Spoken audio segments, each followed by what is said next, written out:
वैष्णव लोक की एक सुनहरी सांझ थी। क्षीर सागर में शेषनाग शैया पर विराजमान भगवान श्रीहरि विष्णु सुमधुर मंद हास्य के साथ देवी लक्ष्मी से वार्ता कर रहे थे।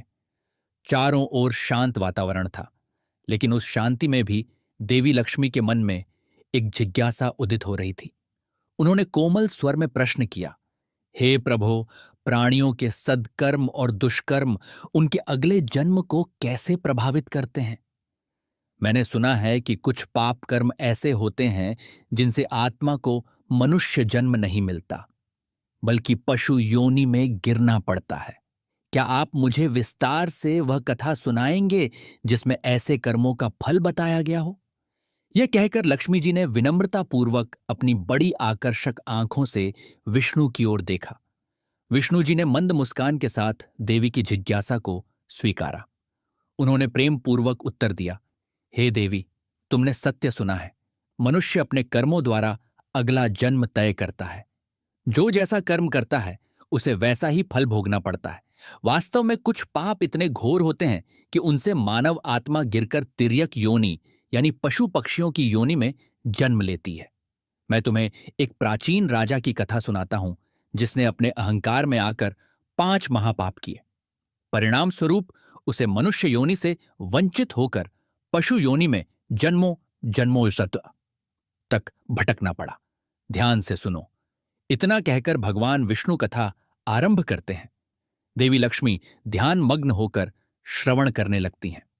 विष्णु जी बोले, बहुत समय पूर्व भूतल पर पुण्यपुर नाम का एक समृद्ध राज्य था।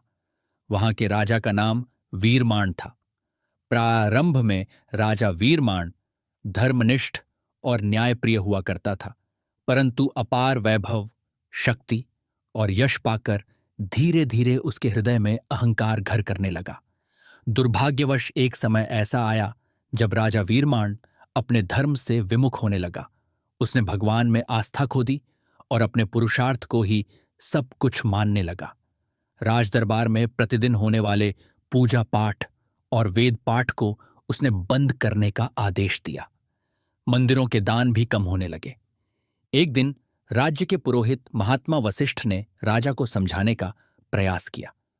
दरबार के मध्य में खड़े होकर गुरु वशिष्ठ ने विनम्र किंतु दृढ़ स्वर में कहा, राजन, आप सनातन परंपराओं को क्यों तिलांजलि दे रहे हैं? धर्म, यज्ञ और पूजा का परित्याग उचित नहीं है। आपको अपनी प्रजा और राज्य के कल्याण हेतु पुनः धर्म मार्ग अपनाना चाहिए। राजा वीरमाण, जो सिंहासन पर बैठे बैठे उदासीन भाव से कुछ सोच रहा था, यह सुनते ही तमतमा उठा। उसने तीखे स्वर में उत्तर दिया, गुरुदेव, अब ये पुरानी बातें हमें और मत सुनाइए। राज्य का उद्धार यज्ञ पूजा से नहीं, बल्कि रणभूमि में मेरे शौर्य से हुआ है। मैं अपने पराक्रम से विजय प्राप्त करता हूं, न कि किसी अदृश्य ईश्वर की कृपा से। मुझे नहीं चाहिए ऐसे देवता, वेद या पुराण जो मनुष्य को निर्बल बना दें। आपने जो कुछ कहा वह सब निरर्थक है। अपने प्रिय शिष्य राजा से ऐसे नास्तिक वचन सुनकर वृद्ध गुरु वशिष्ठ की आंखें भर आईं। वे करुण स्वर में बोले, वत्स, तुम धर्म और भगवान का अनादर कर रहे हो। याद रखो, यह घोर पाप है। शास्त्र कहते हैं कि जो व्यक्ति धर्म, वेद, पुराण और ईश्वर की निंदा करता है उसे अगले जन्म में कुत्ते की नीच योनि मिलती है। मुझे भय है कि तुम्हारे इस अधर्म से राज्य का संतुलन बिगड़ जाएगा। राजा ने क्रोध में अपना मुकुट फेंकते हुए कहा, बस, मुझे शास्त्रों के डराने वाले कथनों में रुचि नहीं। मैं स्वयं अपना भाग्य विधाता हूं। अब आप निवृत्त हों। राजा के कटु वचनों ने गुरु के हृदय को बींध डाला। महात्मा वशिष्ठ ने दुखी मन से राजदरबार त्याग दिया। प्रस्थान करते समय वे व्यथित किंतु दृढ़ वाणी में शाप जैसे शब्द कह गए, राजन, तुमने जिस अहंकार से ईश्वर का अपमान किया है, एक दिन यही अहंकार तुम्हें ले डूबेगा। प्रभु तुम्हें सद्बुद्धि दें। गुरु वशिष्ठ के जाते ही राजदरबार में सन्नाटा छा गया। राजा वीरमान ने उनकी चेतावनी को अहंकारवश अनसुना तो कर दिया, लेकिन उस दिन से राजकाज में अशुभ घटनाओं का क्रम शुरू हो गया। क्योंकि राजा धर्म से विमुख हो चुका था, राज्य के शुभ अंकुर भी मुरझाने लगे। कुछ समय बाद राजा वीरमान के स्वभाव में अधिक कठोरता आ गई। वह न केवल अधर्म के मार्ग पर चल रहा था, बल्कि अपनी चालाकी का उपयोग दूसरों को ठगने में भी करने लगा। राजकोष भरने के लालच में वह प्रजा पर तरह तरह के भारी कर लगाता और फिर कर वसूली में कपटपूर्ण युक्तियों का सहारा लेता। राजदरबार में वह बड़े गर्व से अपनी बुद्धिमत्ता की डींगे हाँकता और दरबारियों के सामने प्रजा को मूर्ख बनाने के अपने तरीकों का बखान करता। एक दिन दरबार में एक निर्धन किसान रोता बिलखता पहुंचा। उसने राजा को गुहार लगाई, महाराज, इस वर्ष अकाल के कारण हमारी फसल नहीं हुई, कर देने में असमर्थ हूं। कृपया दया करें, अन्यथा हमारा परिवार भूखा मर जाएगा। किसान ने आंखों में आंसू भरकर विनती की। राजा वीरमान ने ऊंची खिल्ली उड़ाने वाले स्वर में उत्तर दिया, क्या कहा? दया? हा हा, राज्य का नियम सबके लिए समान है। अगर कर नहीं दोगे तो तुम्हारी जमीन जब्त कर ली जाएगी। बेचारा किसान राजा के चरणों में गिरकर गिड़गिड़ाने लगा, नाथ, सीजन्स की मार से हम पहले ही विपत्ति में हैं। थोड़ा समय दीजिए, हम अवश्य चुका देंगे। यह दृश्य देखकर राजा के एक मंत्री ने आगे बढ़कर धीमे स्वर में राजा से कहा, महाराज, विपदा की घड़ी में प्रजा पर कुछ कृपा करें। यदि आप कर में छूट देंगे तो प्रजा आपकी और अधिक आभारी होगी। मंत्री की यह सलाह सुनकर राजा वीरमान का चेहरा क्रोध से लाल हो गया। उसने मंत्री को डांटते हुए कहा, तुम राज्य चलाओगे या मैं? मुझे मूर्ख मत बनाओ अपनी कोरी दयालुता की बातों से। मुझे भली भांति पता है कि कौन वास्तविक विपन्न है और कौन बहाना बना रहा है। इस किसान को मेरा हुक्म सुना दो, 3 दिवस में कर चुकाए, अन्यथा कारावास भोगे। राजा की कठोर घोषणा सुन किसान की आशा चूर चूर हो गई।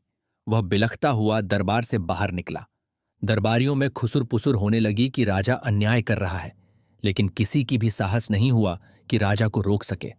वीरमान ने गर्व से घोषणा की, देखा तुमने, मुझे कोई धोखा नहीं दे सकता। अपनी चतुराई से मैंने इसकी सच्चाई पकड़ ली। ऐसे ही छल कपट से राज्य चलाना पड़ता है। मेरी नीति है, प्रजा को इतना भयभीत रखो कि वे ठगे जाने पर भी कुछ न बोल सकें। राजा की इन बातों पर कुछ सभासद भय से मौन रहे तो कुछ स्वार्थी स्वभाव के व्यक्ति राजा की हां में हां मिलाने लगे। वीरमान अपनी धूर्तता पर इतराता हुआ हंसा। वह यह भूल गया कि वह प्रजा का त्राता है, ठगने वाला नहीं। उस दिन से राज्य भर में यह संदेश फैल गया कि राजा अत्यंत कपटी और अन्यायी हो चुका है। भोले लोग उससे खौफ खाने लगे। चारों ओर अंधकार सा छा गया, कपट और छल का अंधकार, जिसने राज्य की सुख शांति को ग्रसना शुरू कर दिया। भगवान विष्णु कथा सुनाते हुए लक्ष्मी जी की ओर देखते हैं। लक्ष्मी जी के मुख पर चिंता की रेखाएं स्पष्ट थीं।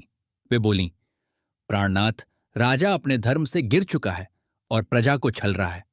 इससे तो राज्य का सर्वनाश निकट जान पड़ता है। विष्णु जी ने गंभीर स्वर में कहा, देवी, अधर्म और कपट का फल कभी शुभ नहीं होता। ऐसे व्यक्ति का अंत निश्चित ही दुखद होता है। आगे सुनो, राजा वीरमान ने और भी घोर पाप किए, जिन्होंने उसकी आत्मा को अति नीच गति प्रदान की। देवी लक्ष्मी और भी मनोयोग से कथा सुनने लगीं। राजा वीरमान के राज्य में एक सच्चा मित्र था, राजकुमार चंद्रसेन। चंद्रसेन पड़ोस के राजा का पुत्र और वीरमान का बालसखा था। वर्षों से दोनों में प्रगाढ़ मित्रता थी और दोनों ने एक दूसरे का हर संकट में साथ निभाया था। जब वीरमान राजसिंहासन पर आरूढ़ हुआ, तब चंद्रसेन ने अपने मित्र राज्य के विस्तार में बहुत सहायता की थी। वह पराक्रमी होने के साथ साथ धर्मपरायण भी था। चंद्रसेन की कीर्ति से प्रभावित होकर वीरमान ने उसे अपना मुख्य सेनापति और मंत्री बनाया था। किंतु समय के साथ साथ जब वीरमान के स्वभाव में परिवर्तन आया तो दोनों मित्रों में दूरी बढ़ने लगी। चंद्रसेन ने कई बार वीरमान को चेताया, मित्र, तुम राजधर्म से विचलित हो रहे हो। प्रजा को कष्ट देकर, धर्म का तिरस्कार करके राज्य अधिक दिन नहीं चल सकता। ईश्वर को मत भूलो, प्रजा की पुकार सुनो। हर बार राजा वीरमान टाल देता, तुम इन व्यर्थ बातों को छोड़ो चंद्रसेन, राज्य के विस्तार और शत्रु पर विजय पर ध्यान दो। बाकी सब मोह माया है। धीरे धीरे वीरमान को लगने लगा कि चंद्रसेन की लोकप्रियता बढ़ रही है। प्रजा चंद्रसेन को उसकी दयालुता और सत्यनिष्ठा के कारण अधिक मान देने लगी। राजा के हृदय में ईर्ष्या का विष उतरने लगा। क्या चंद्रसेन मेरा मित्र होते हुए भी मेरे प्रभाव को कम कर रहा है? अहंकारी राजा को सत्य और भलाई की बातें शत्रुता जैसी प्रतीत होने लगीं। उसे संदेह हुआ कि चंद्रसेन प्रजा में अपनी छवि बनाकर भविष्य में सिंहासन हथियाना चाहता है। एक रात्रि राजा वीरमान अपने शयन कक्ष में बेचैन टहल रहा था। मन में ईर्ष्या और अविश्वास की अग्नि धधक रही थी। अचानक उसने निश्चय किया, चंद्रसेन भरोसे के योग्य नहीं रहा, इसे मार्ग से हटाना होगा। क्रोध और संदेह से अंधे राजा ने भयानक षड्यंत्र रच डाला। अगले दिन प्रभात काल में राजा ने चंद्रसेन को विशेष मंत्रणा के लिए महल के एक गोपनीय कक्ष में बुलाया। चंद्रसेन अपने मित्र राजा के बुलावे पर निशंक चला आया। भीतर कमरे में वीरमान पहले से 2 सैनिकों के साथ उपस्थित था। उसके चेहरे पर एक अजीब कठोरता थी।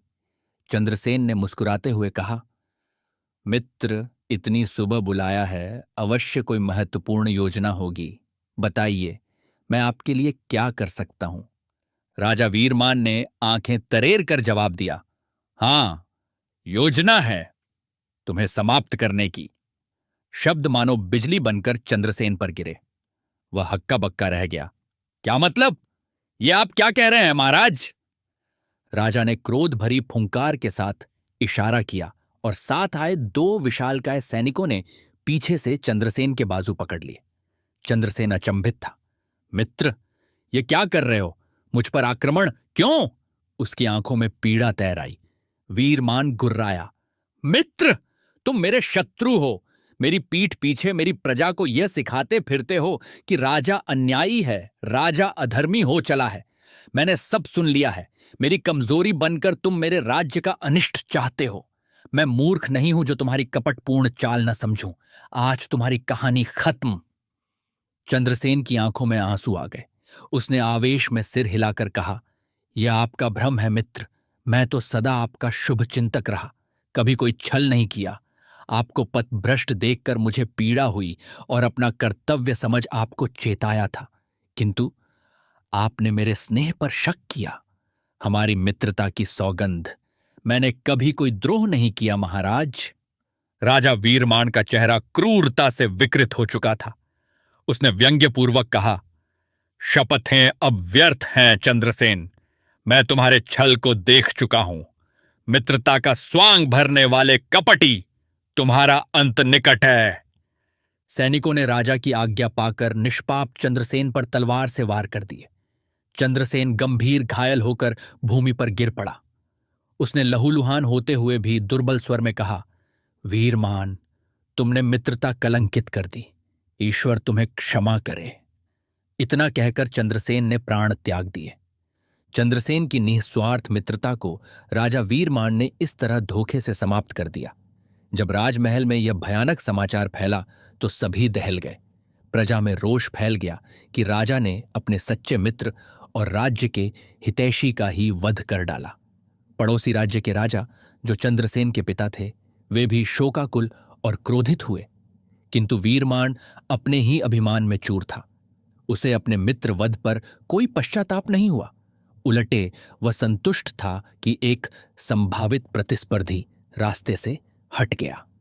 भगवान विष्णु ने लक्ष्मी जी को देखते हुए कहा, हे देवी, मित्र के साथ विश्वासघात करना महापाप है। शास्त्रों के अनुसार ऐसे व्यक्ति को अगले जन्म में गिद्ध की योनि प्राप्त होती है। राजा वीरमान ने अपने परम मित्र की हत्या करके मित्रता का घोर अपमान किया। अब उसके पाप का घड़ा भर चुका था। आगे सुनो, उसके जीवन में क्या घटित हुआ। लक्ष्मी जी ने अपने अश्रुपूर्ण नेत्र पोंछते हुए गहन श्वास लिया। इतनी करुण कथा सुनकर उनका हृदय द्रवित हो उठा था। वह बोली, प्रभो, ऐसे पापी राजा का अंत भी निकट होगा। कृपा करके आगे की कथा कहें। क्या ईश्वर ने उसे दंड दिया? विष्णु जी ने कथा जारी रखी। मित्र की हत्या के पश्चात राजा वीरमान और भी निर्दयी तथा क्रोधी स्वभाव का हो गया। महल में जरा जरा सी बात पर वह उग्र होकर सेवकों और मंत्रियों को अपशब्द कहने लगता। उसकी वाणी में प्रेम और मर्यादा जैसे लुप्त हो चुके थे। अब उसके मुख से हमेशा दूसरों के लिए कड़वे वचन, अपमानजनक फटकार और गालियां ही निकलती थीं। पूरा राजमहल भय और अशांति का स्थान बन गया था। राजा की जरा सी गलती पर आग उगलती जुबान से सभी भयभीत रहते। जिनको डांट सुननी पड़ती, उनका मन अंदर ही अंदर राजा के प्रति विद्रोह और घृणा से भरने लगा। राजमहल में रानी सौम्या ही एकमात्र ऐसी थीं जो राजा वीरमान को इस पतन के मार्ग से लौटाने का प्रयास कर रही थीं। रानी सौम्या रूप एवं गुणों में अपूर्व थीं और राजा उनसे प्रेम भी करता था, परंतु अहंकार के वशीभूत होने के कारण राजा अब उनकी बातें भी अनसुनी करने लगा था। रानी ने चंद्रसेन की नृशंस हत्या के बाद कई रातें रोकर बिताईं। उन्होंने निश्चय किया कि राजा को सचेत करना ही होगा, चाहे वह बुरा मान जाए। एक संध्या को राजा वीरमान अपने शयन कक्ष में उद्विग्न मुद्रा में टहल रहा था। राज्य में बढ़ते असंतोष और पड़ोसी राजा द्वारा बदले की तैयारियों के समाचार ने उसे चिंतित कर दिया था। उसी समय रानी सौम्या वहां आईं। राजा ने पूछा, रानी, इस समय यहां आने का क्या प्रयोजन है? रानी ने साहस बटोरकर नम्र किंतु दृढ़ स्वर में कहा, स्वामी, मेरा प्रयोजन आपको सचेत करना है। आपने हाल के दिनों में जो कर्म किए हैं वे अत्यंत अनुचित हैं। आपने धर्म का त्याग किया, गुरु का अपमान किया, प्रजा से कपट किया और अपने सच्चे मित्र का वध किया। अब पूरे राज्य में अशांति है। शत्रु राज्य युद्ध की तैयारी में है। प्रजा में क्रोध है। आपको अपनी भूलों का प्रायश्चित कर धर्म मार्ग पर लौटना चाहिए। कृपा कर अब भी संभल जाइए, नहीं तो अनर्थ हो जाएगा। रानी की वाणी करुणा और चिंता से भरपूर थी। उनकी आंखों से आंसू छलकने को थे। राजा वीरमान ने यह सुनते ही क्रोध से आंखें तरेरीं। उसने कड़क कर कहा, अर्थात तुम भी मेरा दोष गिनाने आई हो। सबको लगता है कि राजा ही गलत है, बाकी सब सही। तुम्हारी हिम्मत कैसे हुई मुझे उपदेश देने की? रानी ने भींगे नेत्रों से निवेदन किया, स्वामी, मैंने सदैव आपका भला चाहा है। राजा का धर्म याद दिलाना कोई अपराध नहीं। मैं आपकी अर्धांगिनी हूं, आपका पतन होते नहीं देख सकती। कृपा करके क्रोध त्याग कर मेरी बात समझिए। लेकिन अहंकारी राजा को समझ कहां थी। उसने रानी की बात बीच में ही काट दी और चीख कर बोला, चुप रहो। एक स्त्री होकर तुम मुझे शासन चलाना सिखा रही हो? तुम जैसा कह रही हो वैसा मैं कुछ नहीं करूंगा, समझी? जाओ यहां से, मुझे अकेला छोड़ दो। रानी की आंखों से अश्रुधारा बहने लगी। उन्होंने अंतिम प्रयास करते हुए गिड़गिड़ाकर कहा, स्वामी, अपने हृदय को कठोर मत बनाइए। प्रजा माता पिता समान होती है, उनके कष्ट पर ध्यान दीजिए। मित्र की हत्या का प्रायश्चित्त कीजिए। धर्म और गुरुजन की अवहेलना मत कीजिए। मैं आपके चरण पकड़ती हूं। आप राज्य और अपने आत्मा दोनों को पतन से बचा लीजिए। यह कहते हुए रानी ने उनके चरण पकड़ने चाहे। राजा वीरमान क्रोध से उन्मत्त हो चुका था। उसने पैर झटक कर रानी को पीछे धकेल दिया और भयानक शब्दों में चिल्लाया, दुराचारिणी, तुम मेरी कमजोरी का लाभ उठाकर मुझे वश में करना चाहती हो। तुम्हारा ये आंसू भरा नाटक मेरे सामने नहीं चलेगा। निकल जाओ यहां से, भवानी के नाम पर, नहीं तो तुम्हें भी उसी चंद्रसेन की राह भेज दूंगा। यह कठोर वचन सुन रानी मानो पत्थर की मूर्ति बन गई। उनके हृदय पर भालों सी चोट लगी। वे अपमान और दुथक से भरकर सिसकती हुई कक्ष से बाहर चली गईं। दरवाजे पर ठिठक कर उन्होंने अंतिम बार मुड़कर राजा को देखा। राजा का चेहरा क्रोध से तमतमा रहा था, किंतु अगले ही क्षण रानी ने उसकी आंखों में एक छाया सी देखी। क्या वह पछतावा था? कुछ क्षण को मानो राजा को एहसास हुआ हो कि उसने अपनी प्रिय पत्नी को कितना आहत कर दिया है, परंतु वह एहसास शीघ्र ही उसके क्रोध की अग्नि में जलकर खो गया। रानी चली गई और राजा अकेला रह गया। राजमहल के एक कोने में रानी सौम्या फूट फूट कर रो रही थीं। दासियां उन्हें सांत्वना दे रही थीं। सभी के मन में एक ही प्रश्न था, राजा वीरमान को क्या हो गया है? उसकी जिह्वा पर ऐसा कौन सा विष चढ़ गया कि वह अपनी सुहृद पत्नी तक को इस प्रकार अपमानित करने लगा? उधर राजा वीरमान क्रोध शांत होने पर धीरे धीरे अकेलेपन और ग्लानि के भाव से घिरने लगा। बाहर रात घिराई थी और भीतर उसके मन में भी अंधेरा भर गया। उसे कुछ स्मृतियां कौंधीं। कभी वह धर्मपरायण था, गुरुजन का सम्मान करता था, प्रजा उससे स्नेह करती थी, मित्र उस पर प्राण न्यौछावर करते थे और रानी सौम्या उसे प्रेम पूर्वक हर सुबह भगवान की आराधना में साथ बिठाती थीं। अब वह कहाँ आ पहुंचा था। चारों ओर उससे नफरत करने वाले, उस पर क्रुद्ध लोग थे। लेकिन फिर उसका अहंकार जागा। नहीं, मैं कुछ गलत नहीं, ये सब मुझे नीचा दिखाना चाहते हैं। वह इसी द्वंद्व में देर रात तक जागता रहा। कटु वचन बोलकर अपनों को खो देने का परिणाम उसे व्यथा तो दे रहा था, पर वह उसे स्वीकारना नहीं चाहता था। भगवान विष्णु ने कहा, हे लक्ष्मी, राजा वीरमान ने अपशब्दों और कटुवाणी से अपने निकटतम रिश्तों को भी तोड़ लिया। शास्त्रों में कहा गया है कि जिसकी जिह्वा सदैव गाली गलौज में लगी रहती है और जो वाणी से दूसरों को संताप देता है, वह अगले जन्म में बकरे की योनि भोगता है। बकरे का जीवन हमेशा भय और कष्ट से भरा होता है, जैसे उसकी चीख में पीड़ा होती है।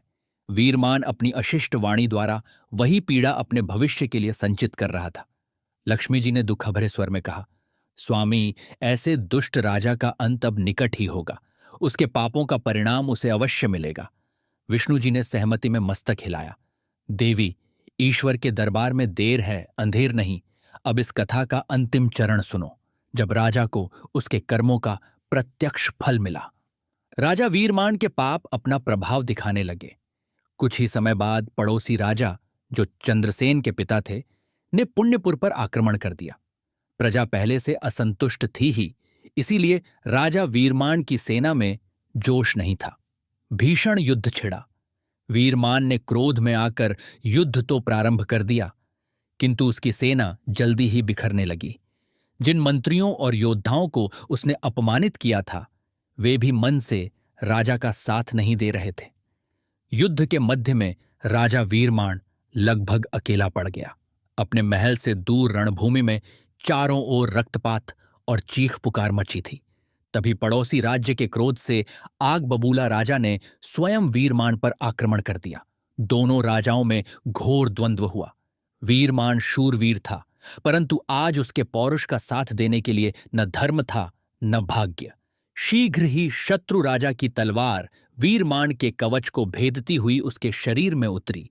गहरे घाव से रक्त की धारा फूट पड़ी। वीरमान घायल होकर भूमि पर गिरा।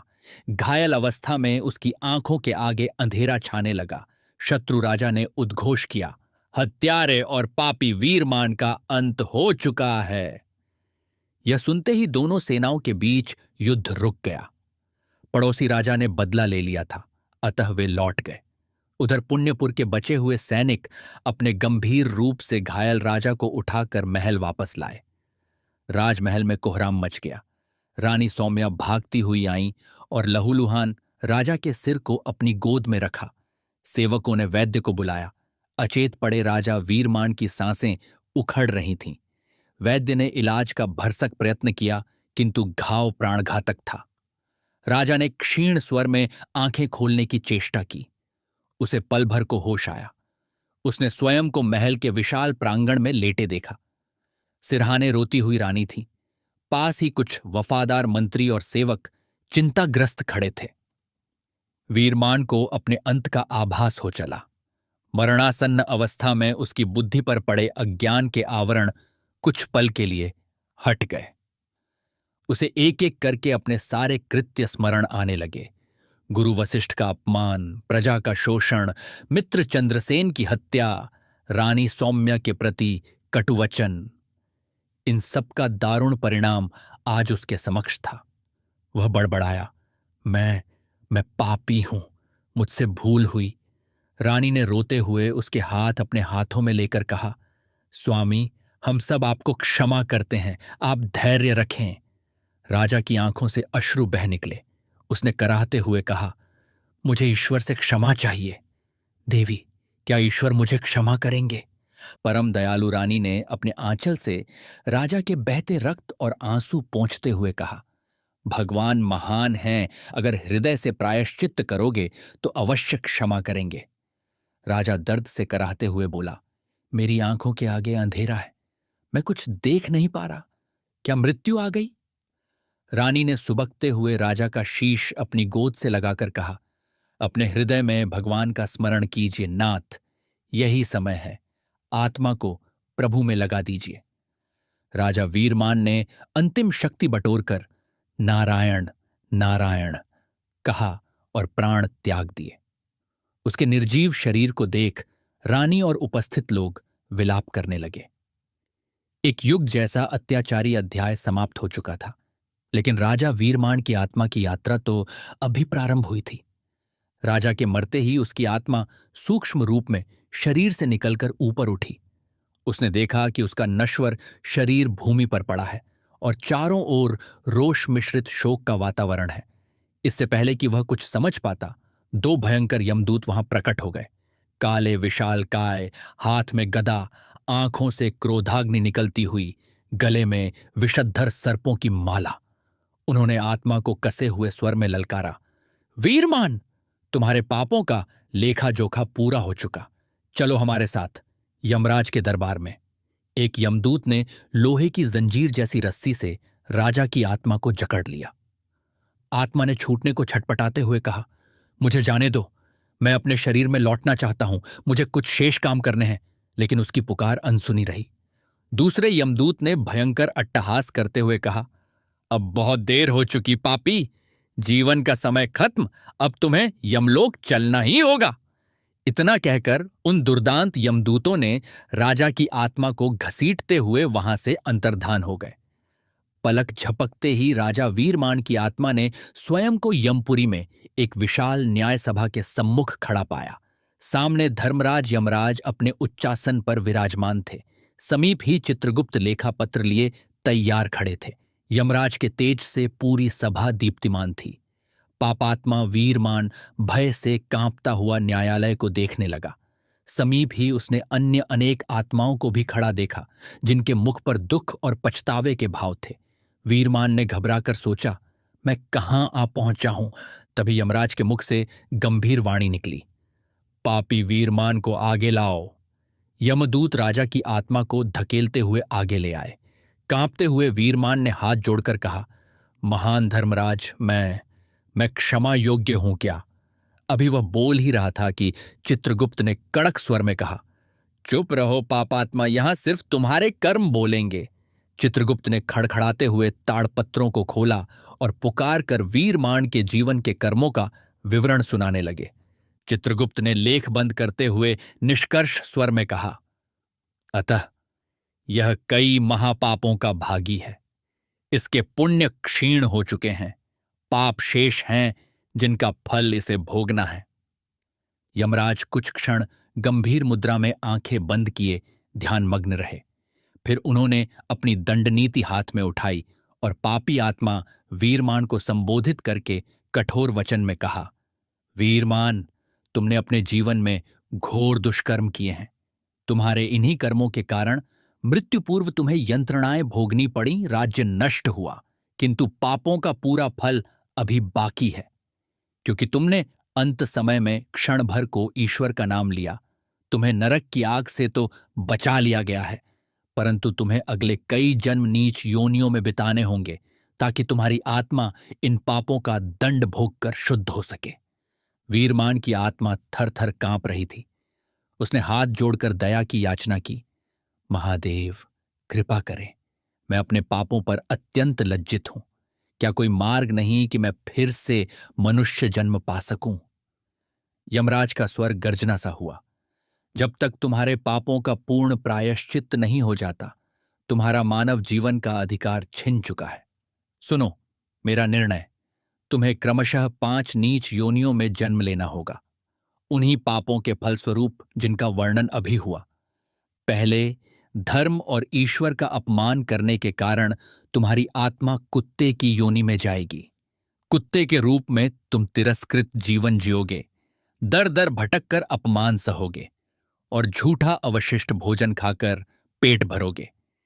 इस रूप में तुम सीखोगे कि भगवान की शरण छोड़ने वाला कैसे तुच्छ दशा में आ जाता है। दूसरे, तुम सत्पुरुषों के अपमान के दंड स्वरूप एक सियार की योनि भोगोगे। सियार की भांति तू कायर व भयभीत जीवन जिएगा। अंधेरी रातों में श्मशानों और जंगलों में भटकते हुए भूख से चिल्लाएगा। यह दशा तुम्हें संतों का निरादर करने के पाप का फल होगा। तीसरे, अपनी कपट बुद्धि से निष्पाप लोगों को मूर्ख बनाने और धोखा देने के कारण तुझे उल्लू की योनि मिलेगी। उल्लू बनकर तू रात्रि के अंधकार में जिएगा, एकांत और तिरस्कार का जीवन भोगेगा।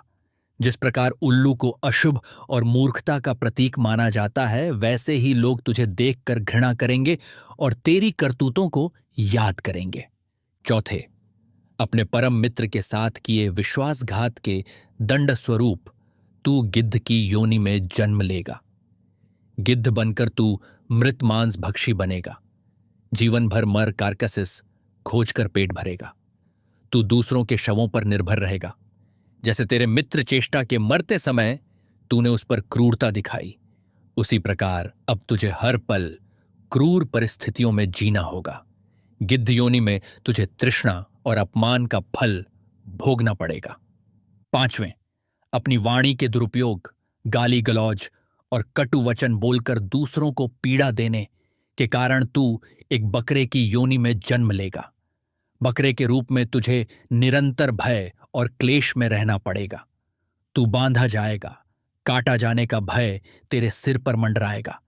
तेरी मर्मांतक चीत्कार ही तेरी भाषा होगी।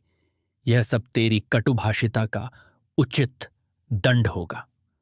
यमराज कुछ क्षण रुके और फिर बोले, इन 5 पशु जन्मों में क्रमशः तुम्हें अपने पापों का दंड भोगना होगा। तुम कर्मों के बंधन से छूट नहीं सकते। इतने जन्मों तक तिर्यक योनि में भटकने के पश्चात जब तुम्हारे शेष पाप क्षीण हो जाएंगे, तब कहीं जाकर तुम्हें पुनः मानव जन्म का अवसर प्राप्त होगा। यही तुम्हारे लिए मेरा न्याय है। यमराज का कठोर वचन सुनकर वीरमान की आत्मा फूट फूट कर रोने लगी। दया करें महाराज, क्या कोई प्रायश्चित, कोई क्षमा? लेकिन यमराज अचल रहे। देव भी स्वयं अपने नियमों से बंधे हैं। कर्मों का फल तो भोगना ही पड़ेगा। अब विलंब न करो, जाओ और अपने पाप कर्मों का फल भोगो। यमदूतों ने तुरंत आगे बढ़कर वीरमान की आत्मा को पकड़ लिया और घसीटते हुए यमलोक से ले चले। राजा वीरमान की आत्मा विलाप करती हुई उस सभा से दूर अंधकार में अंतर्धान हो गई। धर्मराज यम अपने आसन पर गंभीरता से स्थिर हो गए। सभा का पटाक्षेप हो चुका था। भगवान विष्णु ने कथा समाप्त की। देवी लक्ष्मी की आंखों से आंसू टपक रहे थे। वे विष्णु जी से बोलीं, प्रभो, सचमुच बड़े ही हृदय विदारक कर्म फल पाए उस राजा ने। आपने मुझे स्पष्ट मार्ग दिखाया है कि मनुष्य को किन कर्मों से बचना चाहिए। धर्म, मित्रता, सच्चाई, मधुर वाणी, इन सबका पालन करना कितना आवश्यक है, अन्यथा आत्मा को कैसी दुर्गति भोगनी पड़ती है। विष्णु जी ने करुणा भरे स्वर में कहा, हाँ देवी, इसीलिए शास्त्रों में सदा शुभ कर्मों का उपदेश दिया गया है। मनुष्य योनि दुर्लभ है। यदि कोई पाप की राह अपनाता है और ईश्वर की अवहेलना करता है, अपनों को धोखा देता है, मधुर वचन छोड़ कटुता अपनाता है, तो उसे इसी प्रकार निम्न योनियों में गिरना पड़ता है। यह ईश्वर का अटल न्याय है। लक्ष्मी जी ने सिर झुकाकर कहा, स्वामी, ऐसे पापों से बचने के लिए हमें सभी को सचेत करना चाहिए। आपकी कथा से मुझे गहन शिक्षा मिली है। भगवान विष्णु ने स्नेहपूर्वक मुस्कुराते हुए कहा, तथास्तु। जो भी यह कथा सुनेगा या पढ़ेगा, वह अवश्य ही इन 5 महापापों को करने से बचेगा और सत्कर्मों का मार्ग अपनाएगा। देवी लक्ष्मी ने प्रेम पूर्वक श्रीहरि को नमन किया।